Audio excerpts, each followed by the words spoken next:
for seems like several years now. I think it's been what year was Amprius founded? 2008. 2008. So yes, 5 years. So yeah, it's always been kind of like oh, this could really be something story. It's not big supply deals or anything like that, but sort of innovation, rapid innovation, potentially big technology improvements. So today we're going to talk about where Amprius is right now with its technological progress and commercialization. But first, let's just get a word from Jonel on how Amprius got started. I know you weren't with the exact founding team, but joined quickly after the company was founded, and also just how you got into this space and ended up at Amprius. Yes, so thank you. Thank you for inviting me here. I started in 2009 with Amprius when the team was actually formed. The company was founded in 2008, but we started operations in 2009 after funding, and that's when we set up the first lab. I was the electrochemist in that team. Yeah, you need money. You need money to pay people like you, right? People with PhDs don't just work for free after they get their PhD, right? So the mission at the beginning was to make silicon work.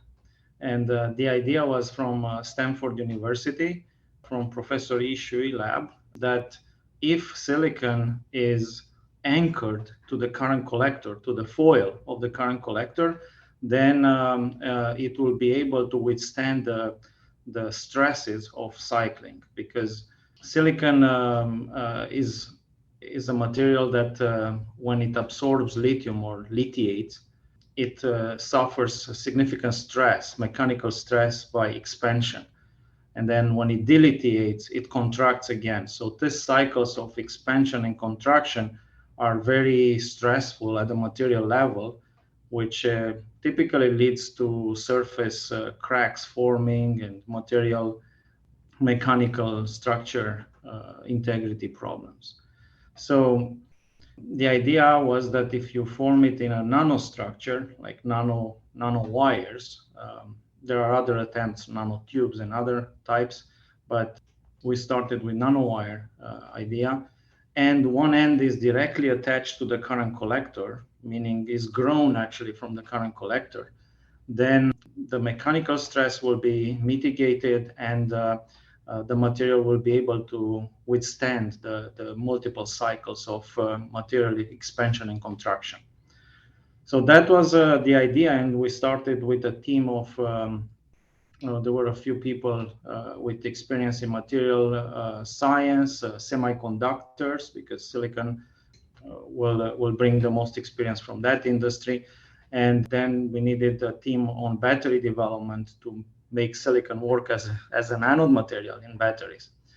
And since then, it took us about 3-4 years to actually achieve a structure that met the requirements as a battery material.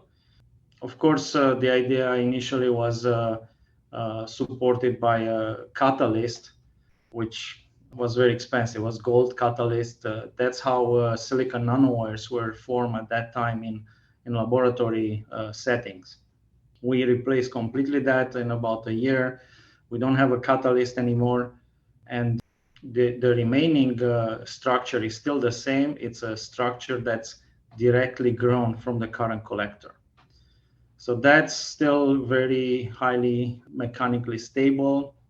It has very high conductivity, very high electrical conductivity, and porosity. Porosity is very important in batteries, in battery electrodes, because allows the diffusion of ions. And that gives us very high energy density as well as power capability. So it's a very unique set of combinations of properties that this material has. It's light because we don't use any binders, we don't use any conductive additives, anything else is just silicon. It's anchored to the current collector.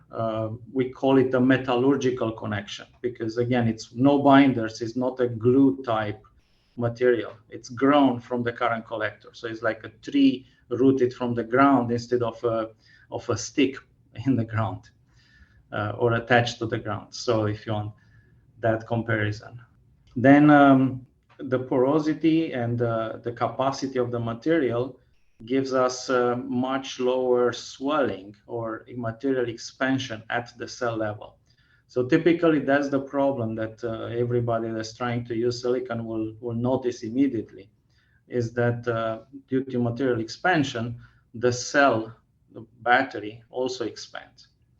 With this type of structure, most of the swelling or material expansion is contained inside the structure. You don't see it at the cell level. The cell level is about the same as graphite or as current cells. So 3 to 5 to 6%, depending on the type of battery, depending on the structure.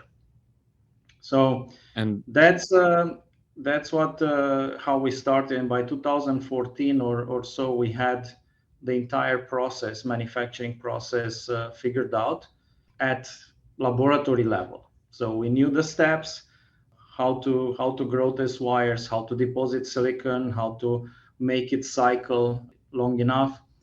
Then we had to develop manufacturing processes at larger scale, so scale up. And that's what usually takes longer time, yeah, in most cases for startups, than that's the just hard stuff. figuring out, yes, Yeah, the science part. Now you have the engineering, the material side, manufacturing. supply So chain. Yeah. yes, by 2018, we had integrated all these processes in a manufacturing piece of equipment. So that's when we started actually selling our first batteries to Hmm. customers. Not Hmm. only sampling, but it happened that there was an application by Airbus, this high altitude pseudo satellite. It's a solar electric drone, basically, Okay. that needed very high energy density. So they came to us and asked if we can make 400 watt hour per kilogram batteries. Hmm. And at that time, we had about 360. That's what we were working on. And in 2 or 3 months, we got to 400, and they tested it, liked it, and since then it's is the battery of record for that application. And And what's your last year they flew 64 continuous days in the oh, stratosphere. sweet. Yeah, Yeah, yeah, we might it's have an covered, I don't know, we've covered those concepts in the past. I'm curious if we covered that one, but it's an interesting, yeah, where they can just fly basically continuously forever, theoretically. I mean, because they have solar energy, they're above the clouds off sometimes, I mean, often. And yeah, if you have battery for the brakes, whatever. for the Well, night. yeah, especially yeah, light, high density battery. And what's your personal how did you get into this in terms of, even from initial studies? What did you study in college and get a PhD in? And then, what was your idea at the time that you would be in a field like this, or you or what? Yes, I was in electrochemistry in school. In grad school, I started doing analytical chemistry and electrochemistry. So I liked sensors and electron reactions. So my background is in chemistry, but I was always interested at chemical reactions at electrodes, and that's electrochemistry by definition. And during my PhD, I studied the battery materials as well as other type of electrode reactions. And then I worked on fuel cells actually at Berkeley National Laboratory. Then went to another company working on fuel cells and started working also on batteries with silicon nanowire. So What year was that was this? my first encounter with silicon nanowire was at a company called NanoSys. What year was that?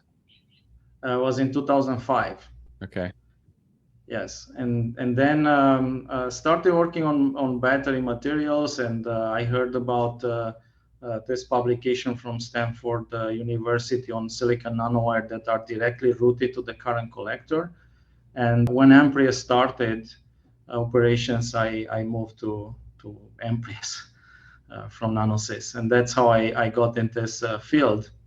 Yeah, so I was working on energy generation and storage Right. for a very long time, for about 20 years now.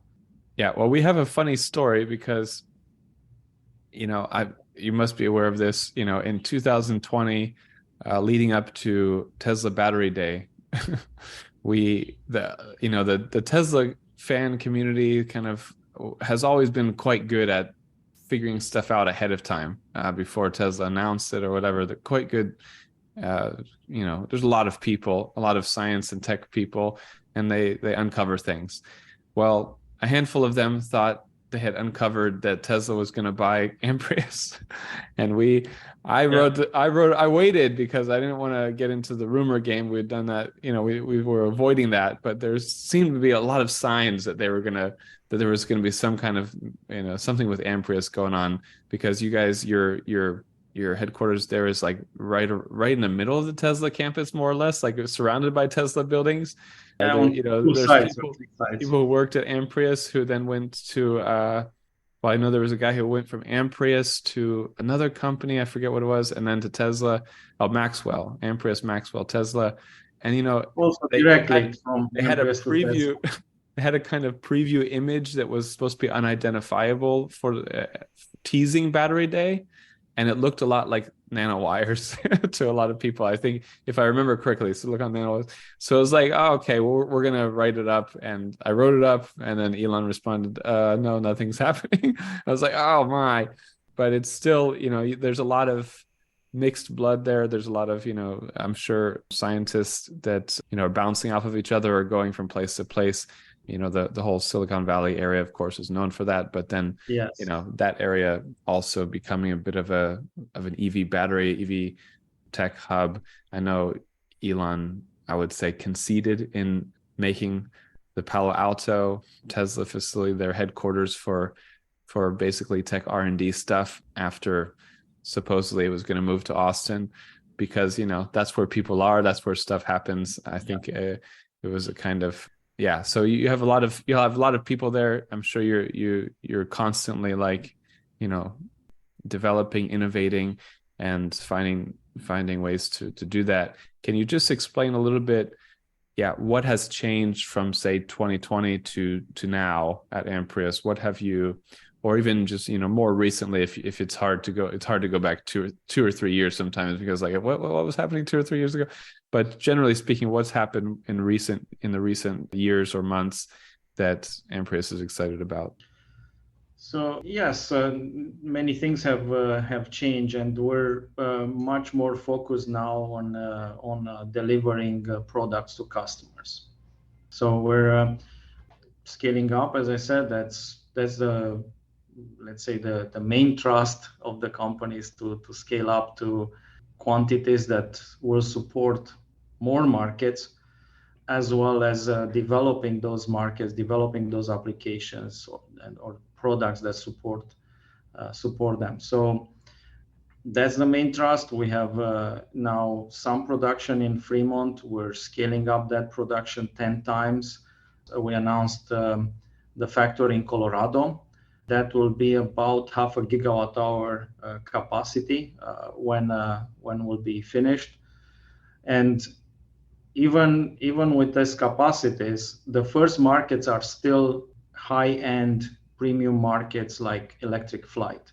We discovered this application as needing a lot of our batteries. So because they have such a high energy density and such a high power, and electric flight is exactly focused on that. Typically, batteries see a trade-off between power and energy. If you want to get a high power cell, then it doesn't have that much energy density. And electric flight needs both. So they need this advanced batteries very much. And And I believe has according Elon or others said that you need 400 watt hours per, that's the energy yeah, density you need for pretty electric. much, yes. 400 watt for eVTOL, for urban air mobilities. You can call them any way you want: flying cars, flying taxis, but Yeah. A flying few decades ago, machines. flying cars was the theme. Now, then it's been electric vehicle.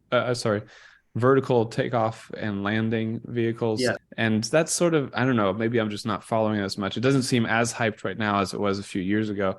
But in any case, that's like I mean, the electric car market could obviously use higher density batteries, but a big push there right now is increasing scale, lowering cost. That's what it's all Yeah, about. Like they've got a few options. Whereas with electric flight, which a lot of people are very excited about, a lot of people say it's basically like electric cars were 15 years ago. It's like at that stage, kind of, you need that higher energy density. Like you can't live without it. And at this stage, it's early startup stuff. It's early products. There's going to be a premium on being the first. So there's the ability to pay for it, and then for you and them to scale up together. Whereas, it's just the timing has to match well, I assume, right? that's exactly right. Yes, we are growing with this market, and they need this type of performance. There is also a very large market in the unmanned aerial systems, all kind of drones, flying flying machines that carry packages, carry different loads. Now you can see in the defense industries, they uh, they pretty much took over a lot of interest. So You that's have a any military contracts? Because those are, once you get in with the government or the military specifically, you're pretty set with making money and being able to survive, right? Yeah, so compared to commercial markets, military markets may not be as large, yes, but they are still pretty large. And that's another point that I wanted to bring is that in scaling up, you have to go through certain levels. You cannot scale from a few megawatt hour to a few gigawatt hour or 10, 20 gigawatt hour in one step. There are some intermediary steps in all new technologies. There are pieces of equipment, production lines that may need to be modified somewhat, and to make those work directly to at gigawatt hour scale is very costly. So that's why in between there are markets that are maybe not directly gigawatt hour, but they are very lucrative as well. So that's our path, and I think it's much more realistic than saying that we will scale immediately to 10 gigawatt hour or above, because now in EV, if you don't have in the tens of gigawatt hour capacity, it's not cost competitive. Yeah, yeah. But again, at least you've got a market that's young but growing fast, has a lot of potential that you could be the one of those key suppliers for. What can you mention any other what companies can you mention, or what clients can you mention that you have contracts with? So I mentioned already Airbus, and we're also we have publicly announced AeroVironment, Teledyne FLIR, and BAE. So as you can see, they are all in the defense industries. So But these are major, I mean, these are big companies that have been involved in the in EV the toll. We need a better, I mean, let's just go back to drone, cars, right? drone, yeah, in the unmanned aerial systems in general, yes. Yeah, yeah, but That's the this, first. So if you look at the studies done by different consulting companies on market size, from dollar point of view, this electric flight markets could be as large or almost as large as EV markets by 2025, 2027 time frame, and definitely about the same by 2030. Because even though they may be smaller in numbers, the batteries are larger and they need to be replaced more often.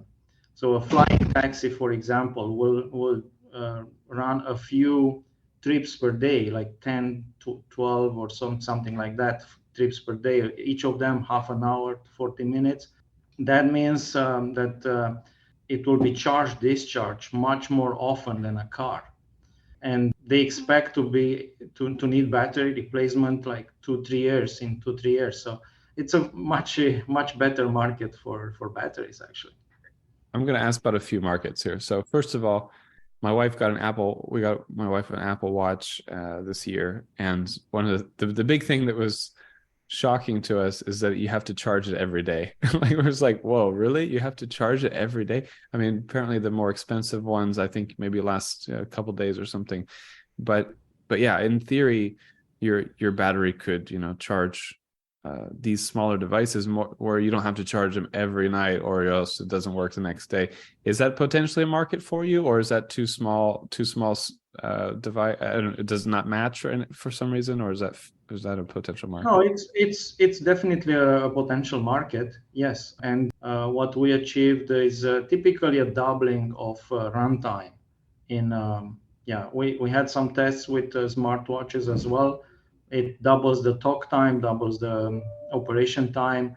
Some new features like video recording that were done also work much better. So yeah, it is a market And that so, that could benefit. Almost all. So our technology is relatively agnostic to the application. okay, We're making pouch cell now. Pouch cell are the ones that are in consumer electronics. They are very easy to customize in different shapes, different sizes. Almost every piece of electronics has a different type of pouch cell inside. That makes it both easier to go into the market because you design specifically for a product, but that product becomes obsolete relatively fast. So yeah, you don't those are good produce as points. many. Yes. Yeah, good points. It's an interesting thing, actually, when you think about it. There's been push for years. We've just covered very infrequently, but I know we have to make things more modular, more interchangeable, but it's not the way the industries go. Well, I sort of wrote off cars earlier, talking about how they need higher scale, lower cost, but actually it's the same deal, whether it's watches, cars. There's always, a more premium segment of the market and lower cost segment of the market, and I'm sure there's always an opening for very long range electric cars that cost more. But if you're a millionaire, billionaire, it doesn't matter. You just want the longest range car you can buy. So I imagine there's still also you still have an eye on the electric car market and Absolutely. offering batteries for like a super premium EV with super long range. Yeah. That's where it starts, yes. And the advantage is that when you double the energy content in the same battery, it it also our technology comes also with high energy density per liter, not only per kilogram. So you can have about the same weight of a car. It's even smaller in battery size. So that means that it will take less space in the car. It may need less cooling, less reinforcement of the car. So overall, the car could be more efficient, even for exactly the same cell weight, or let's say the energy content of the battery. The other face of the coin is that you can go to a battery that has the same type of energy, the same amount of energy, but now it's significantly smaller, probably less than half the size of a typical battery. So it will need significantly less car weight, car reinforcement, supports, and so on. Cooling, battery packaging in general takes space and weight. So even now, if you have, let's say, an 80 kilowatt hour battery pack, like in most cars these days, it will go longer with the same amount of energy because the car will be lighter and that means more efficiency.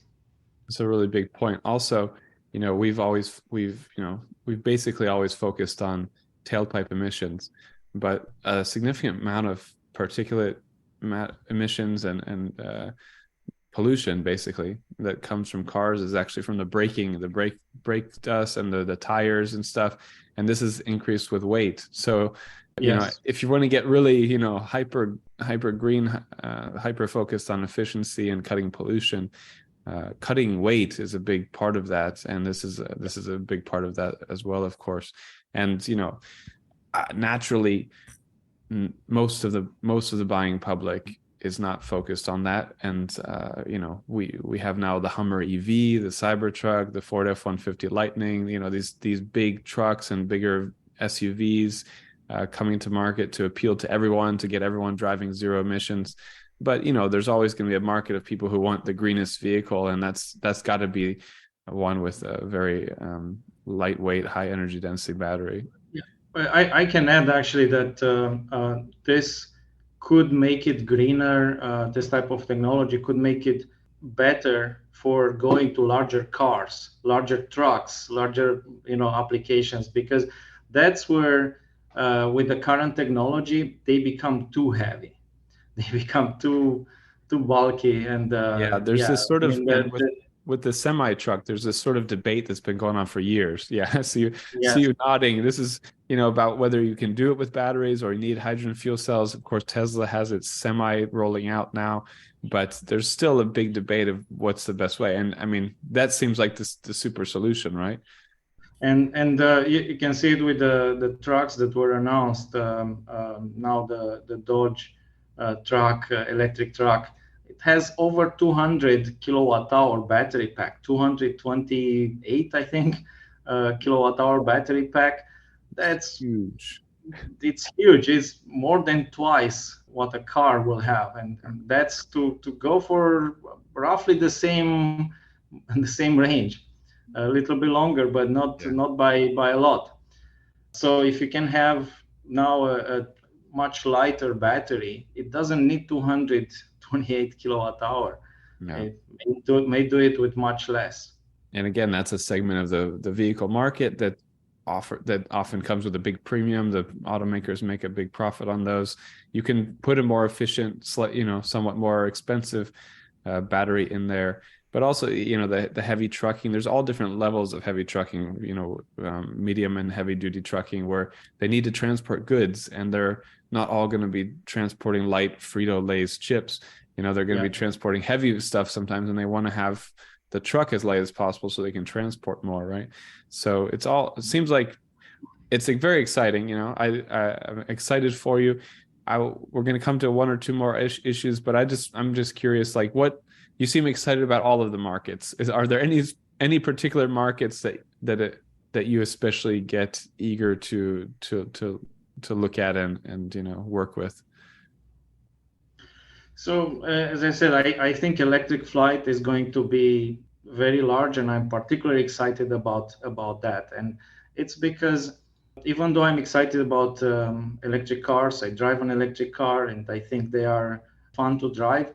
They are not as different from gasoline cars or internal combustion engine cars to say it's a huge shift in perception for people driving them. So roughly they're equivalent or try to even be equivalent. But electric flight is something completely different. They can, literally change the landscape.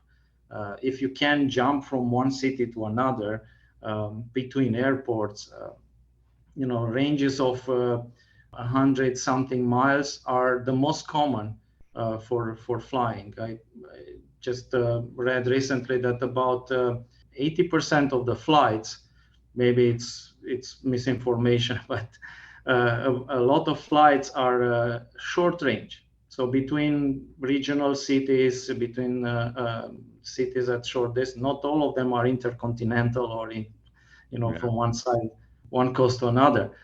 So this type of flight can be fully electrified now, and that will mean that it doesn't have to be a large airplane. It can be a 4-passenger, 8-passenger, 10 or so passenger flying machine, and going 200 miles just from one top of the building to another top of the building could be enough, or to a landing port or something like. It can change the landscape. Almost any skyscraper can become now a landing spot, and that's what I'm very excited about.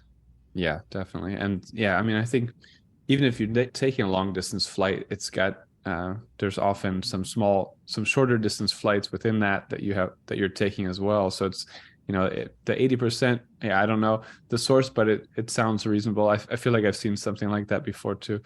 Yeah, well, I know people who were like really excited about covering the electric car market 10, 15 years ago who just switched to fully switched to the electric flight market. It's where it's at. It's the new, it's the exciting new what do you call it? New horizon. But yeah, well, so I just want to highlight one. Oh, yeah, Yes. go ahead. Well, one argument is I've seen also presented. When the cars appeared, in the early 20th century, there are on the internet you can find comparison in New York in 1908, and then in about 10 years later it was 95% horse and carriage, and then 95% cars. You can barely find a horse, or you can barely find the car in these two different years, and they were only about 10 years apart.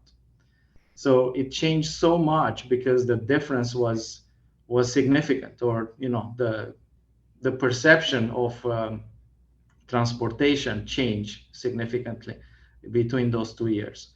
So with electric cars, it didn't happen like that. It needs government incentives. It needs to be mandated somewhat by efficiencies. So that's because it's not that different than internal combustion engine. But electric flight, it doesn't need government incentives. I think once it starts to be visibly better and to be applied, it will change very fast. That's a fascinating statement. Yeah, I don't think I've ever gotten that statement or that argument, but it's a very compelling one. So you've said this in a couple of different ways, but I saw this on an announcement from you that cells provide a runtime of 200% compared to state-of-the-art graphite cells, while being lighter and smaller than other batteries with the same energy content. I just think that's it's a big deal, obviously, for some of these segments that are already using your batteries. What about progress on bringing down costs? I'm sure that's the critical thing for every startup to do in order to become a breakthrough company. What's going on in that space? Yes, so we are bringing down cost as we scale up. Silicon by itself is not an expensive material. Silicon is actually the second most abundant material on Earth after oxygen. So there won't be a constraint like with metals or with other materials.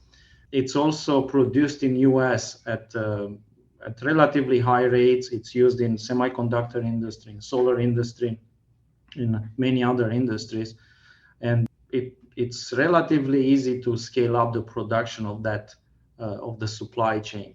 Yeah, so we won't be constrained by that. The main factor in cost reduction will be the scale of production. So as I said, you can't compare the cost of a battery produced at even hundreds of megawatt hour, like consumer electronics, to tens of gigawatt hour as in electric vehicles. So it's already a pretty significant difference.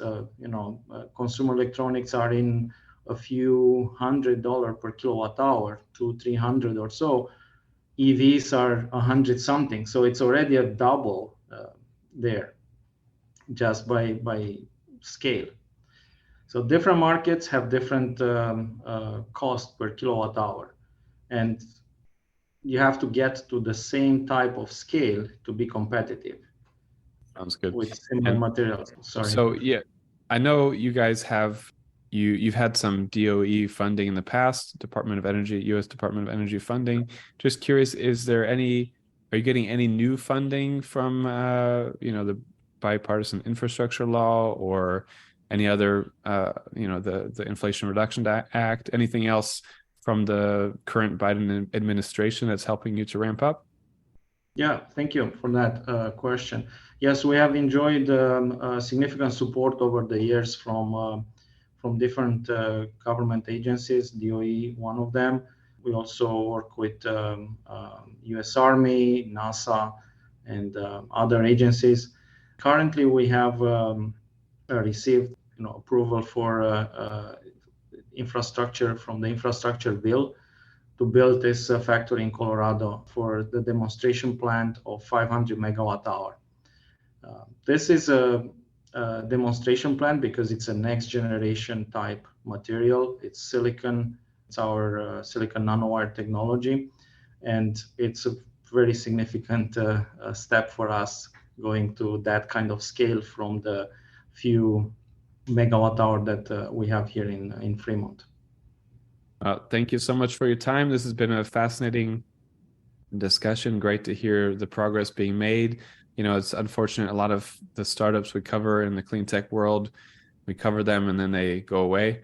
But it's great when one is sticking around, making progress, and sort of seeming like they're achieving their potential, and on the path to like a major market. So it looks like that's the case here. And I think like you and most people, electric flight is very exciting, compelling market that we'll have to cover more and more.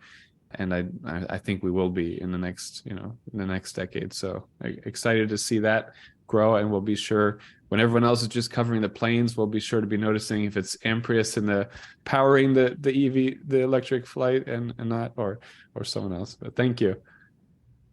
Yeah, we hope to have a sticker Amprius inside, like Intel inside. Yes, exactly.